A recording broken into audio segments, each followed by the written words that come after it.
Hello all, welcome to my channel. ఈరోజు హెల్దీగా తినాలనుకునే వాళ్ళకు నేను ఒక మంచి హెల్దీ అండ్ టేస్టీ రెసిపీ చెప్తున్నాను. ఇడ్లీ రెగ్యులర్గా వైట్ ఇడ్లీ తినేవాళ్ళు అందులో ఏమీ ఉండదు ఫైబర్, ఓన్లీ కార్బోహైడ్రేట్సే ఉంటాయి. మనం పాలిష్డ్ పట్టిన పప్పు వాడతాము, అలాగే తెల్లని రవ్వ వాడతాం కాబట్టి అసలు జీరో ఫైబర్ అండి. సో అలాంటి ఫైబర్ లేని ఫుడ్ని కూడా ఇలా ఫైబర్ విటమిన్స్ ఉండే వెజిటేబుల్స్ వేసి చేయండి, చాలా టేస్టీగా ఉంటుంది, హెల్దీ కూడా. ఇందులో నేను క్యారెట్, క్యాప్సికమ్ వేసాను. ఇది టేస్ట్ అయితే చాలా బాగుందండి. ఒక్కసారి తప్పకుండా ట్రై చేయండి. పిల్లలైనా పెద్దలైనా చట్నీ లేకుండా కూడా తినేస్తారు, అంత బాగుంటుంది ఈ ఇడ్లీ. ఇప్పుడు దీనికోసం నేను నార్మల్గా ఇడ్లీ పిండి ఎలా రెడీ చేసుకుంటారో, 1 కప్పు మినపప్పుకి 2 కప్పుల రవ్వ వేసి నైట్ నానబెట్టేసి రుబ్బి పొద్దున ఇలా పులిసిన తర్వాత తీసుకోండి. ఇందులో కొంచెం ఉప్పు అలాగే కొంచెం జీలకర్ర వేసి కలిపి పక్కన పెట్టుకోండి. ఇప్పుడు స్టవ్ మీద ఒక ప్యాన్ పెట్టండి. ఇందులో 1/2 స్పూన్ ఆయిల్ వేసుకోండి, లేదా నెయ్యి అయినా వేసుకోవచ్చు. ఇప్పుడు ఇలా చిన్న ముక్కలు కట్ చేసుకున్న క్యాప్సికమ్ వేసుకోండి. అలాగే ఒక మీడియం సైజు క్యారెట్ని తొక్క తీసి ఇలా తురుముకున్నది వేసుకోండి. చిన్నగానే కట్ చేసుకోవాలి, అప్పుడే టేస్ట్ బాగుంటాయి. ఇప్పుడు ఇదంతా మంట లో ఫ్లేమ్లో పెట్టుకొని ఓన్లీ 1 మినిటే ఫ్రై చేసుకోండి. ఎక్కువసేపు ఫ్రై చేసుకుంటే ఇందులో ఉన్న పోషకాలు పోతాయి.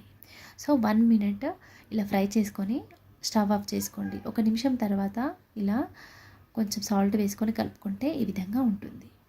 ఇప్పుడు మనం ముందుగా రెడీ చేసుకున్న పిండిలో ఈ క్యాప్సికమ్, క్యారెట్ ముక్కల్ని వేసుకోండి.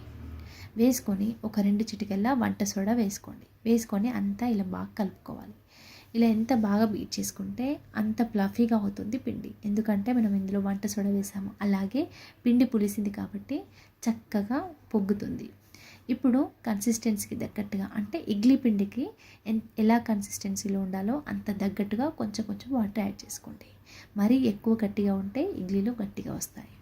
పిండి మరీ లూజ్గా ఉండద్దు, మరీ టైట్గా ఉండద్దు. ఈ కన్సిస్టెన్సీ వచ్చే వరకు కొంచెం కొంచెం వాటర్ యాడ్ చేసుకుంటూ కలుపుకోండి. ఉప్పు ఒకసారి చూసుకోండి. ఇప్పుడు ఇడ్లీ పాత్రకి నూనె అయినా అలాగే నెయ్యి అయినా రాసుకొని ఇలా పిండిని వేసుకోవాలి. ఇలా అన్నిట్లో ఈవెన్గా వేసుకోండి. ఇలా నూనె అయినా నెయ్యి అయినా రాసుకోవడం వల్ల ఇడ్లీలు తీసేటప్పుడు విరిగిపోకుండా, పాత్రకు అంటుకోకుండా నీట్గా వస్తాయి. ఈ టిప్ ఒకసారి ట్రై చేయండి. నేను ముందుగానే ఇడ్లీ పాత్రలో నీళ్ళనైతే వేడి చేసుకున్నాను. ఇలా వేడైన నీటిలో ఇప్పుడు మనం ముందుగా పిండి వేసి పెట్టుకున్న ఇడ్లీ పాత్ర ప్లేట్లను పెట్టుకోండి. ఇక్కడ నేను 2 ఇడ్లీల్లో కొంచెం ఉల్లిపాయ అలాగే క్యారెట్ వేసుకున్నాను. ఈ టేస్ట్ కూడా చాలా బాగుందండి. మీరు కావాలంటే ఉల్లిపాయలు, కొత్తిమీర కూడా వేసుకోవచ్చు. వేసి ఇలా మూత పెట్టి మంట మీడియం టు హై ఫ్లేమ్లో అడ్జస్ట్ చేసుకుంటూ 10 to 15 మినిట్స్ ఇలా ఆవిరిలో పెట్టుకోండి. ఒక స్టవ్ ఆఫ్ చేసుకున్నాక ఒక 2-3 నిమిషాల తర్వాత ఓపెన్ చేసుకోండి. ఇలా చక్కగా వచ్చింది. ఇడ్లీలు చూడండి, అసలు ఒక్కటి కూడా పాత్ర కంటుకోకుండా నీట్గా వస్తాయి. మనకి ఇడ్లీ లోపల ఉడికిందా లేదా అని స్టవ్ మీద మూత ఓపెన్ చేసి చూసినప్పుడు ఒకసారి చాకుతో మధ్యలో కుచ్చి చూడండి. పచ్చిగా ఉంటే ఇడ్లీ ఉడకనట్టు కాసేపు ఉడికించుకోవాలి, లేదంటే ఇలా పర్ఫెక్ట్గా వస్తాయి. అంతే అండి, సింపుల్గా టేస్టీగా ఉండే healthy carrot capsicum idli ready అయింది. మీకు నచ్చిందా? నచ్చితే తప్పకుండా ట్రై చేయండి. ఇది చాలా బాగుంటుంది, కలర్ఫుల్గా ఉంటుంది, టేస్టీగా కూడా ఉంటుంది. పిల్లలకి ఇలా డిఫరెంట్గా కలర్ఫుల్గా చేస్తే ఇష్టంగా తింటారు. అది ఇష్టంగా తినడమే కాదండి, ఇది టేస్టీగా కూడా ఉంటుంది. ఒక్కసారి తప్పకుండా ట్రై చేయండి. టేస్ట్ మాత్రం చాలా బాగుంది. మరీ చెప్తున్నాను, టేస్ట్ చాలా బాగుందండి. ఈ ఇడ్లీ పచ్చడితో అయినా సాంబార్తో అయినా చాలా బాగుంటుంది.